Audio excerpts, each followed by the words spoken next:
আসসালামু আলাইকুম দর্শক শ্রোতা। রমজানের জাগতিক গুরুত্বের তৃতীয় পর্ব আজ।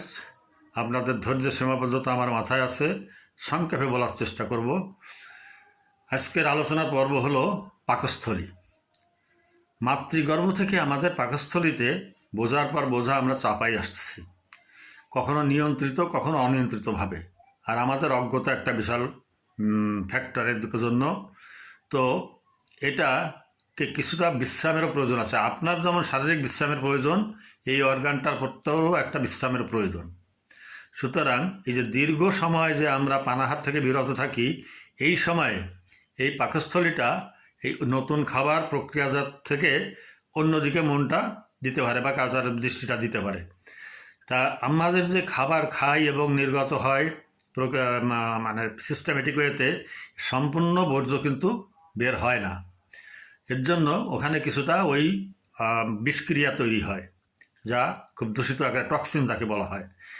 তো যখন আমরা দীর্ঘ সময় পানাহার থেকে বিরত থাকি, তখন এই টক্সিনটাকে উপকারী ব্যাকটেরিয়া আবার তারা খেয়ে নেয়, খেয়ে ওটাকে অপসারণ করে বা আমাদের শরীরে সেটাকে আবার মানে নবায়নযোগ্য জ্বালানির হিসাবে ব্যবহার করে।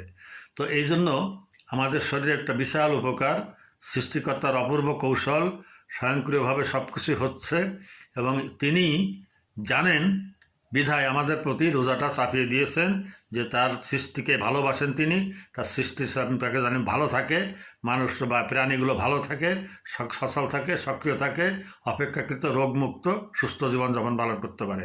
সুতরাং পাকস্থলীকে বিশ্রাম দেওয়া অত্যন্ত জরুরি মাঝে মাঝে, তাহলে আমাদের এই টক্সিনগুলোকে বের করতে তার সহজ হয়, একটা দীর্ঘ সময় পায়।